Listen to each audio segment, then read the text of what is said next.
Welcome back, guys. My name is Angie. This is Angie Fully Booked, and today I'm back with another You theory video for you today. So, I've been a part of the You fandom for a few years now, and a couple of weeks ago, I was reminded once again that there are unfortunately two subgroups of Joe fans within the You community.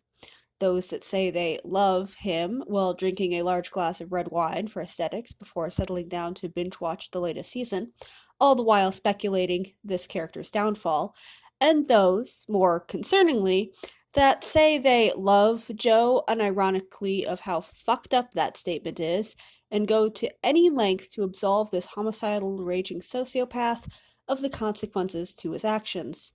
I unapologetically belong to the first group of these fans, and I'm going to tell you why. I want to make something very clear right from the beginning. Regardless of how any other character reacts to Joe's behavior throughout You, Joe is still ultimately responsible for his own behavior and his own actions throughout this series. Unless he's chained against a wall with a gun against his head, no one is forcing his hand with anything Joe decides to do throughout this series, and there have been very few exceptions we've seen to this rule. Joe's interactions with Delilah in season 2 are a perfect example of this. No, Joe wasn't directly responsible for killing her, but Joe is still responsible for putting her in that cage, and Love's subsequent actions to that misinterpreted signal do not negate Joe of his culpability in their crimes, like he keeps thinking.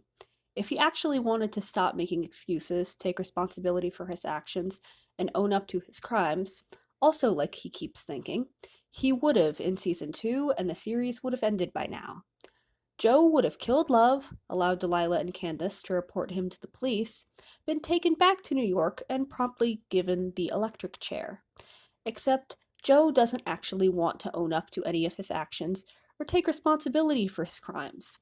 Joe's guilt in murdering all of the people that he has doesn't stem from being genuinely remorseful at taking another human life, but because of the potential consequences he'll face at having done so, and because by murdering people he's irreparably destroyed the fantasy he's built up in his head of him being the good guy.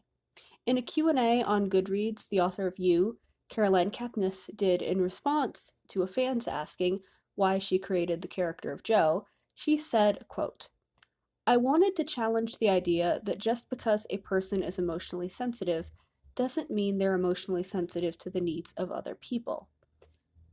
That, right there, I believe, is the antithesis of Joe's moral character and why he keeps doing what he does.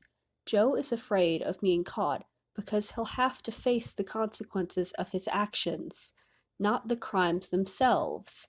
Joe isn't an idiot. He knows what happened to Ted Bundy, to John Wayne Gacy, to homicidal sociopaths like him. He knows if he's caught for his crimes and sent back to the state of New York, he'll die. And that's a very human reaction. That's normal, the fear of death. But that shouldn't stop the consequences of Joe's actions from inevitably catching up to him. And I, for one, hope that they do.